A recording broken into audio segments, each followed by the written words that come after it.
Assalamualaikum warahmatullahi wabarakatuh.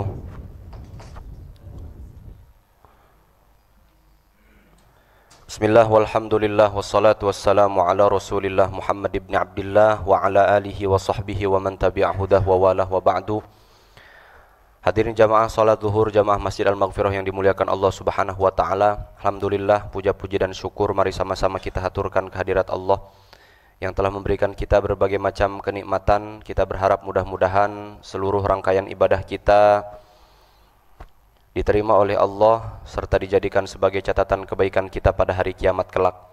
Salawat beruntaikan salam senantiasa tercurah limpahkan keharibaan baginda besar kita Nabi Yuna wa Qudwatuna Muhammad sallallahu alaihi wa alihi wa sahbihi wasallam yang telah mengajarkan kita berbagai macam kebaikan.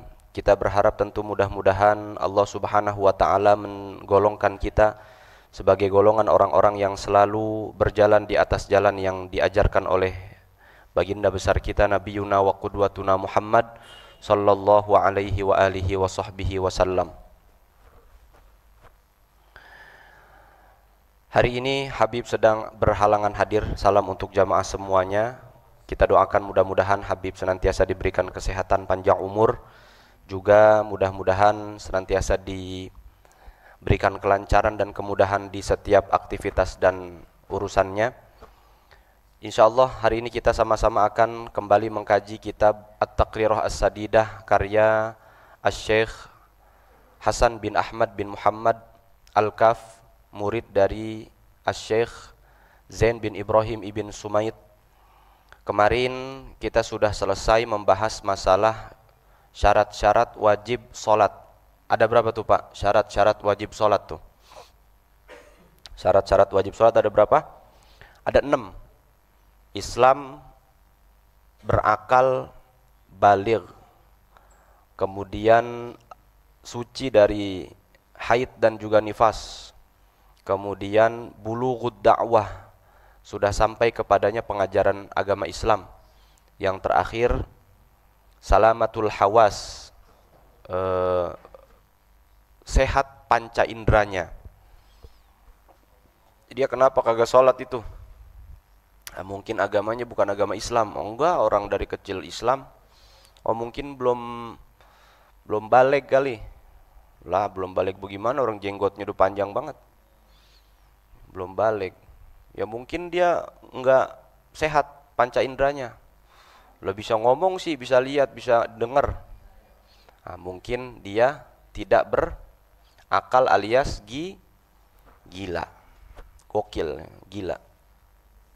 Nah itu 6 hal itu kalau berkumpul di satu persona, di satu manusia, maka dia wajib sholat. Wajib tuh dia, wajib sholat. Anak kita lihat sudah berkumpul 6 syarat itu, syarat wajib itu, maka dia sudah wajib sholat. Wajib sholat Pak Ustadz, wajib sholat. Nah ini kan wajibnya nih, wajib nih ya, secara taklif wajib dia, wajib. Nanti ada urusan sah atau enggak sah. Sah atau tidak sah. Dia wajib mengerjakan sholatnya, ntar sah apa enggak? Ah ini syurutu sihhatis sholah, syarat-syarat sahnya sholat. Ini kalau syarat-syarat sah sholat tidak terpenuhi atau satu aja gugur, maka tidak sah Pak sholatnya. Meskipun tetap wajib sholat. Itu paham nggak tuh kira-kira?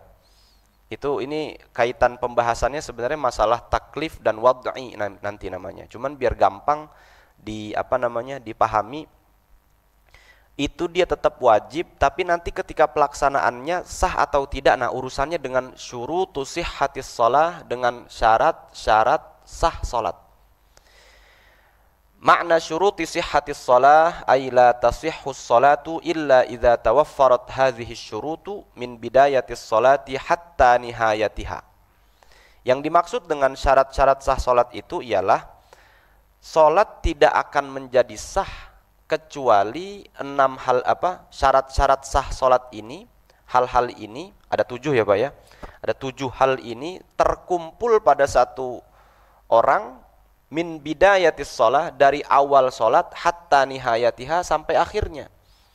Jadi dari awal sholat sampai akhir ini syarat harus terpenuhi. Wahya sab'atun, ada 7. Ini kudu apa ya? Kudu bener-bener telaten nih. Sebab semalam saya mutolaah tuh memang rada menjelimet sedikit. Tapi insya Allah pelan-pelan kita belajar, mudah-mudahan dikasih gampang sama Allah ya. Yang pertama, duhulul wakti, masuk waktu sholat. Ini kedengarannya sepele Pak, tapi kalau dibahas rada seru juga nih. Kita paham ya, udah selesai nih masalah waktu-waktu sholat, udah selesai ya. Subuh waktunya ketika terbit. Ulangi. Subuh masuk waktu ketika terbit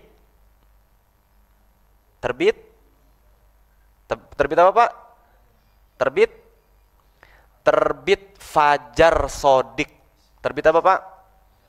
Fajar sodik. Bedakan ya, fajar sodik dengan matahari. Beda tuh. Ada namanya matahari, ada namanya fajar. Fajar itu adalah semburat atau cahaya matahari sebelum dia muncul. Itu namanya fajar. Fajar ada 2, ada fajar sodik, ada fajar kadzib. Ada fajar beneran, ada fajar bohongan. Fajar sodik, fajar beneran, fajar kadzib, fajar bohongan. Yang muncul mana dulu? Fajar kadzib dulu, fajar bohongan dulu. Jadi sebelum muncul fajar sodik, dia muncul fajar kadzib. Fajar kadzib itu menurut para ahli semburat sinar atau sinar yang sinarnya itu lempeng. Dari ufuk timur ke ufuk barat lempeng. Seakan-akan sudah masuk waktu tuh, belum padahal tuh. Nanti beberapa saat setelah fajar kadzib itu muncul, fajar bohong itu muncul, barulah terbit fajar sodik namanya, fajar beneran. Fajar beneran bagaimana Pak Ustadz? Semburatnya rata di ufuk tuh, rata. Itu masuk waktu subuh. Masuk waktu subuh tuh. Dapat sekitar 50 sampai 60 menit baru muncul namanya matahari. Muncul namanya matahari. Kalau muncul sudah matahari, maka sudah habis waktu subuh. Paham tuh ya? Paham. Habis itu zuhur. Zuhur itu waktunya beberapa menit atau sekitar 4 menit setelah tergelincir matahari istiwa. Matahari yang ada di tengah kepala. Nah, sekarang zuhur jam berapa? Jam 12 lewat berapa ya? Jam 12, jam 11.58, udah mundur ya, udah mundur. 11.58. 11.54 berarti adalah tepat matahari ada di atas ubun-ubun kita, Pak. Enak Indonesia mah Zamrud Khatulistiwa, bisa tahu matahari benar-benar ada di atas ubun-ubun kita karena kita ada di tengah-tengah bumi. Ada garis khatulistiwanya. Nah, 11.54 berarti tepat matahari ada di atas kepala kita. Itu ndak boleh sholat-sholat yang sudah disebutkan tuh kan. Ada 6 sholat tuh kan. Ada sholat yang punya sebab mutaakhir ya. Ingat nggak tuh? Itu makruh tahrim sholat di situ. Kalau sholat fardu mah wajib. Sholat qodho misalkan. Nah, 4 menit kemudian baru tergelincir tuh satu derajat. Tergelincir 1 derajat, makanya 11.58 masuk waktu zuhur. Asar, maghrib, isya dan seterusnya. Itu kita wajib tahu Pak, waktu masuknya waktu sholat. Kalau cuman tibang sekedar udah masuk belum ya? Udah kali gue sholat Allahu Akbar. Udah masuk zuhur belum ya? Udah kali udah sholat Allahu Akbar. Jadi nggak sholatnya? Nggak jadi Pak. Sholatnya nggak sah itu Pak. Maka harus ada satu proses namanya ijtihad. Apa Pak? Ijtihad. Ijtihad itu apa? Pertama dia cari informasi dulu. Ini waktunya udah masuk belum? Nih handphonenya, sekarang kita ada handphone ya canggih. Apa tuh isinya? Kita bisa tahu kapan waktu sholat muncul, kapan masuk waktu sholat dan seterusnya. Itu yang pertama. La tasihhus sholatu illa ba'da dukhulil waqti. Tidak sah sholat kecuali telah masuk waktunya, Pak. Paham tuh ya? Kita zuhur sholat jam 11.56, 2 menit lagi mau zuhur. Nggak bisa, nggak sah sholatnya, Pak. Ulangin. Tapi nanti ada penjelasan. Bisa jadi sholatnya dihitung sebagai sholat kodok yang kalau dia punya kodok sholat zuhur itu. Atau kalau tidak punya kodok gimana Pak Ustadz? Dia jadi sholat sunnah nafilah mutlaqah namanya. Nah, yakinan au dhannan bil ijtihad. Secara yakin atau secara dhon. Ini agak ribet nih. Secara yakin atau secara dhon bil ijtihad, dengan proses yang ia lakukan terlebih dahulu, cari informasi dulu, tanya orang dulu, lihat langit dulu, misalkan gitu. Itu namanya ijtihad, proses ijtihad. Apa itu yakin, apa itu dhon? Ini kaitannya dengan usul fikih ya. Pelan-pelan. Ada namanya dhon, ada namanya syak, ada namanya waham. Ada apa, Pak? Di dalam ilmu fikih nih, Pak. Ada namanya dhon, ada namanya syak, ada namanya waham. Apa itu dhon? Dhon itu al-idrakur rajih li ahadil amroini. Apa itu syak? Al-idrakul mustawa bainal amroini. Apa itu waham? Al-idrakul marjuh li ahadil amroini. Pelan-pelan. Apa itu dhon? Dhon itu al-idrakur rajih. Dugaan yang kuat. Dugaan yang paling kuat di antara dua dugaan. Kalau syak, al-idrakul mustawa bainal amroini. Dugaan yang seimbang antara dua hal. Dua hal. Yang ketiga, al-waham. Dugaan yang dilemahkan. Dilemahkan di antara dua hal. Contoh gampang. Saya menduga di dalam masjid ada orang. Saya menduga, pelan-pelan ya. Saya menduga di dalam masjid ada orang. Saya menduga, ditanya.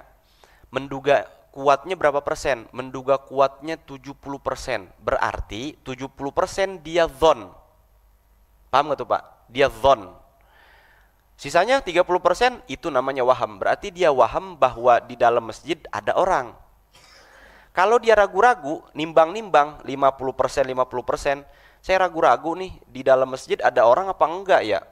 50% ada, 50% enggak nih. Saya ragu-ragu nih. Itu namanya syak. Paham tuh Pak?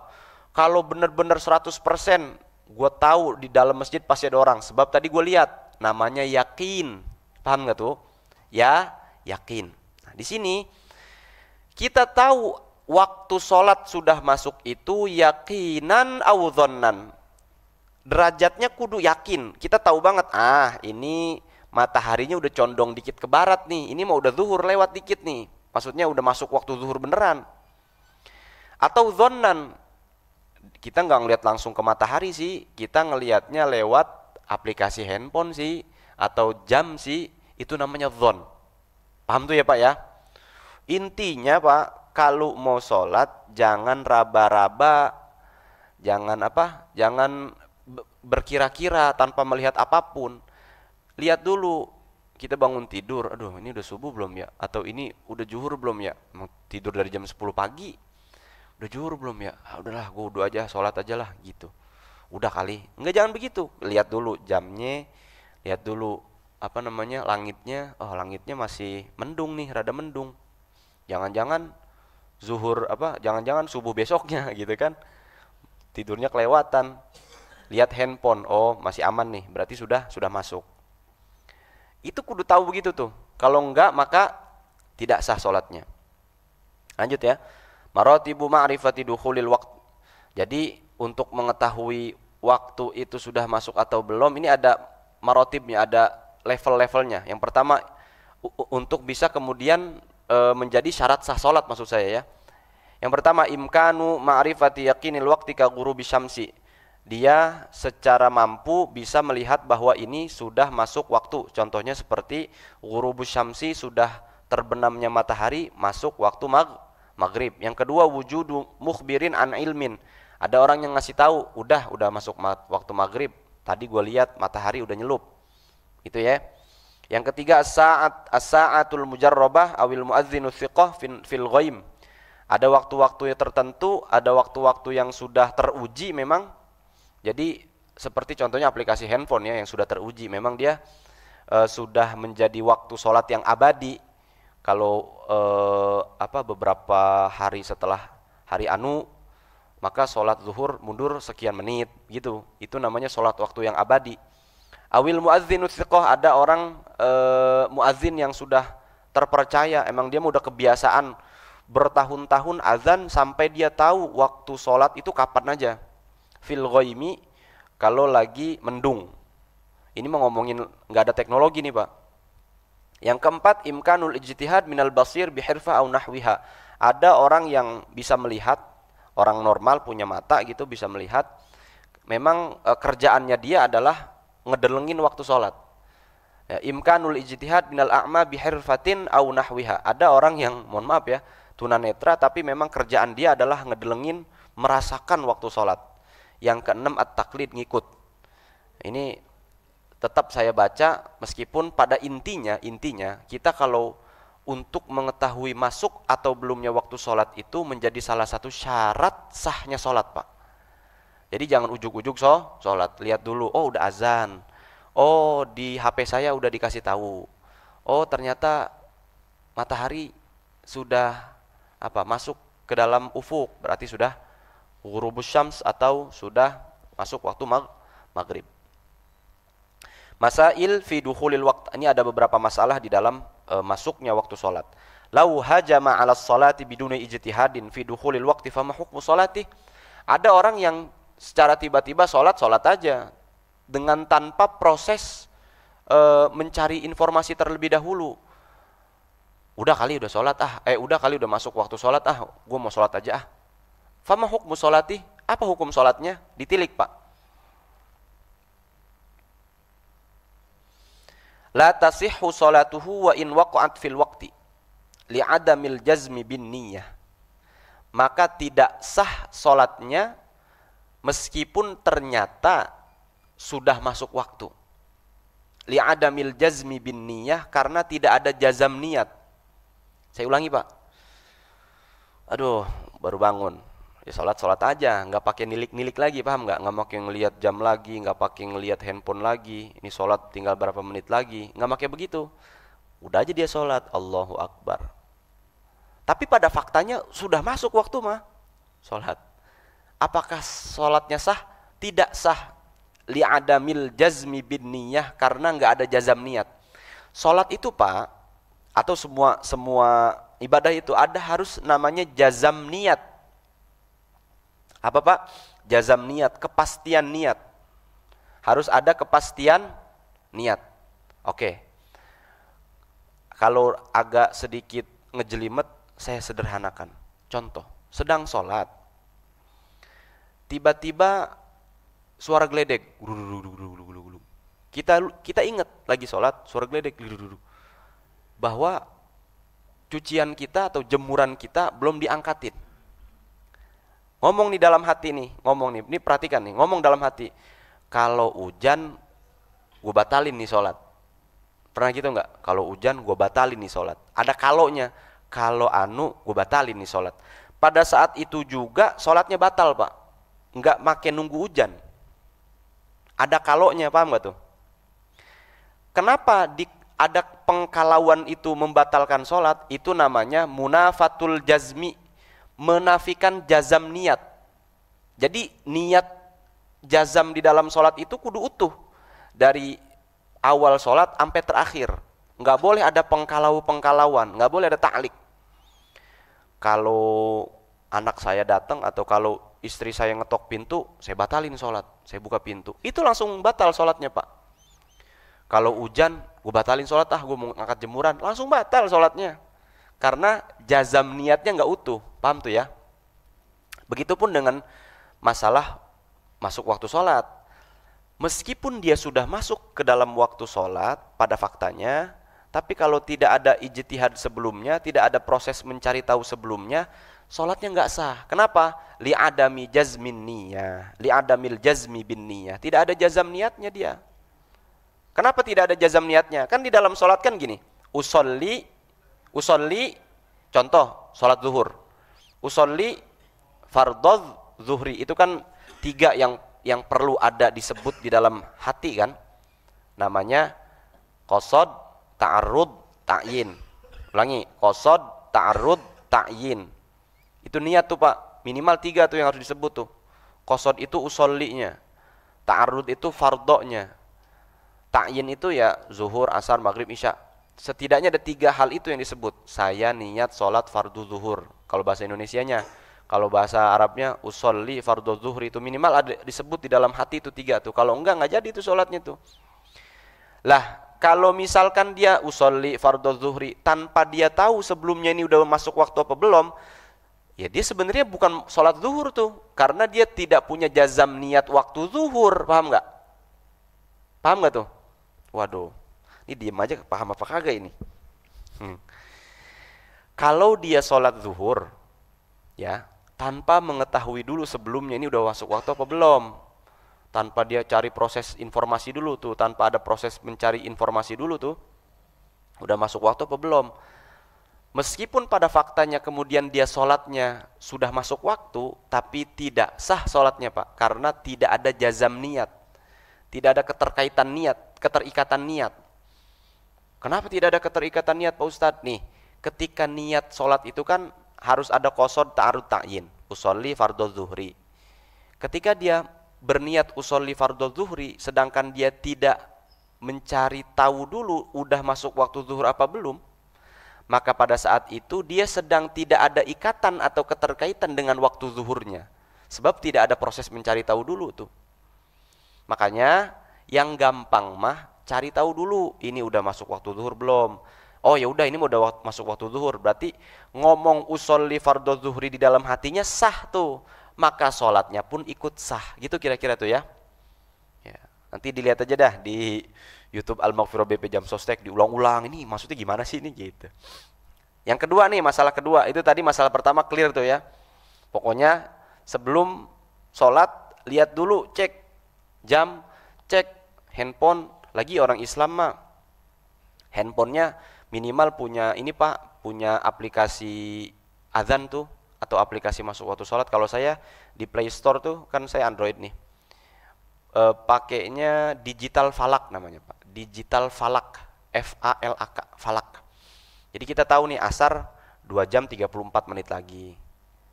Kita tahu juga zuhur kapan waktunya, subuh jam berapa waktunya, dilihat nih, enak, ada namanya Digital Falak. Orang Islam tuh minimal itu. Kenapa? Ya untuk kasih tahu, oh udah masuk waktu zuhur nih, atau zuhur berapa menit lagi, biar rapatnya ntar aja dah habis zuhur gitu misalkan. Yang kedua, lau shalla ba'dal ijtihad. Dia sholat, dia udah mencari informasi nih. Kalau tadi kan nggak pakai nyari informasi dulu, itu mah udah pokoknya kalau nggak pakai nyari informasi dulu, sholatnya nggak sah. Ini mah dia udah nyari informasi, tsumma tabayyana annaha kharijul waqti. Kemudian ternyata dia sholat di luar waktu.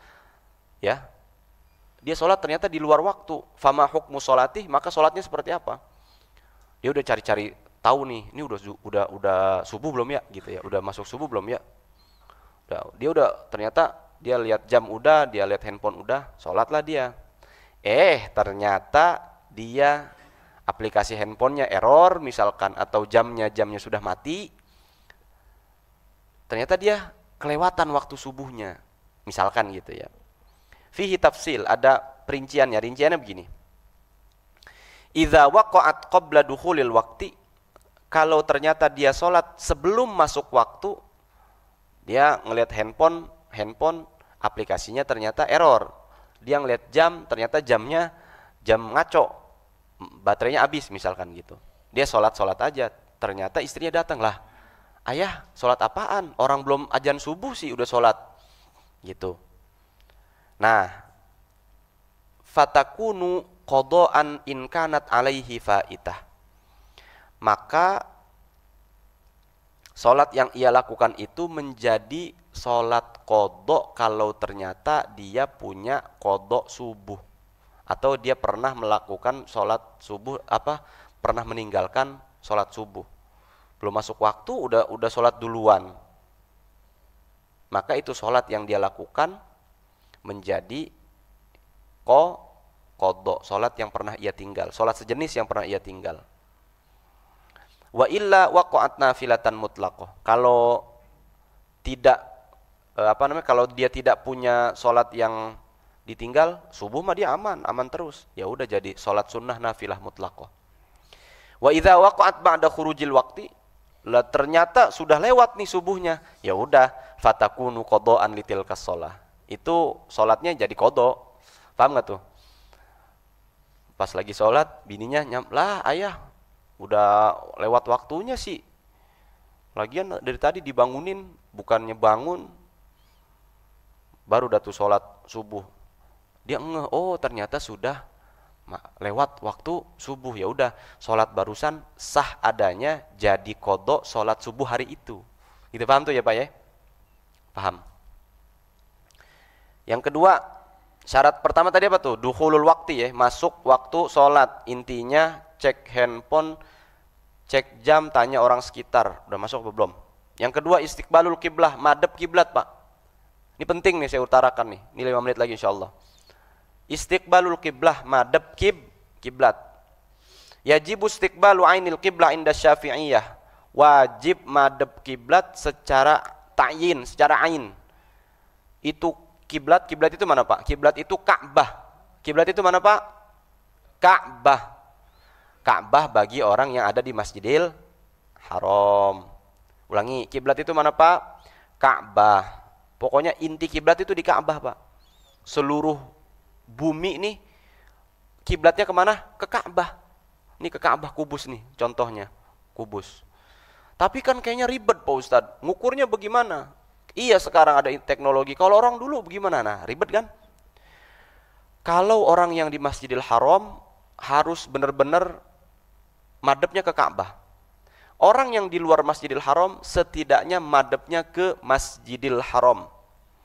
Orang yang di luar Mekah, di luar Arab Saudi, setidaknya madep ke arah Mekah atau Arab Saudi. Kalau kita ke barat, belok dikit, 295 derajat. Jadi kalau saya kemana-mana, itu ada aplikasi Kompas itu kan, kita punya Kompas tuh.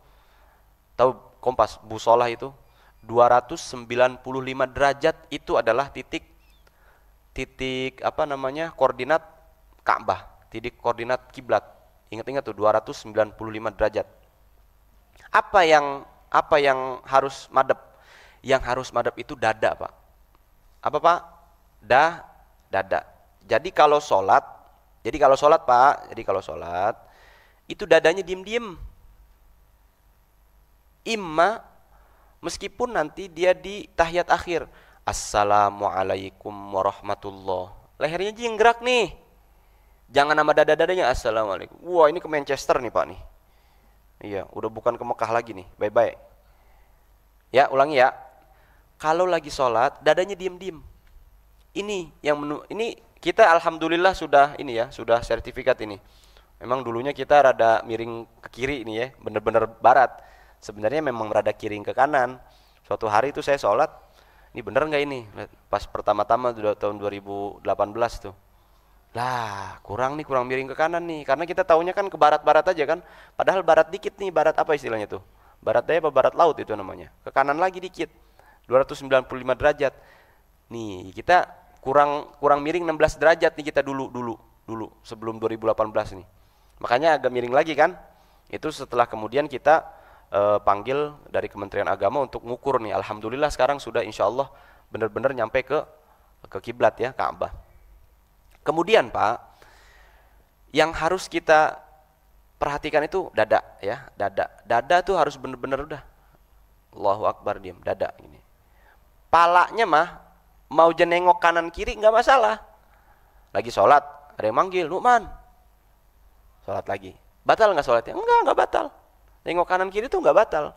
Cuma ingat, bergerak lebih dari 3 kali, mazhab Syafi'i secara berurutan, di satu rukun membatalkan sholat. Nengok.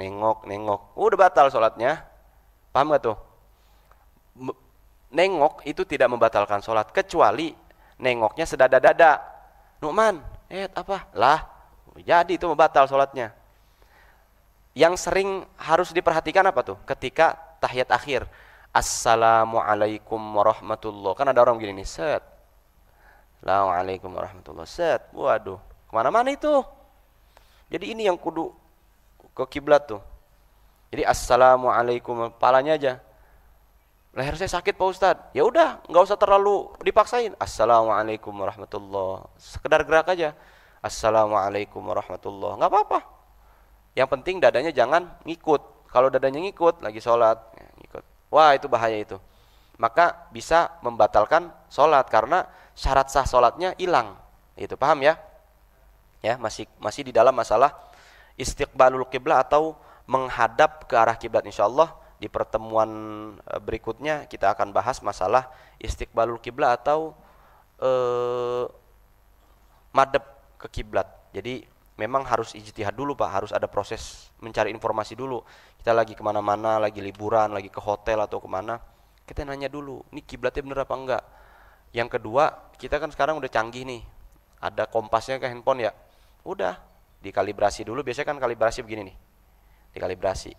Ada kan handphonenya, taruh di tempat datar, ukur 295 derajat, itu kiblat kita udah 295 derajat.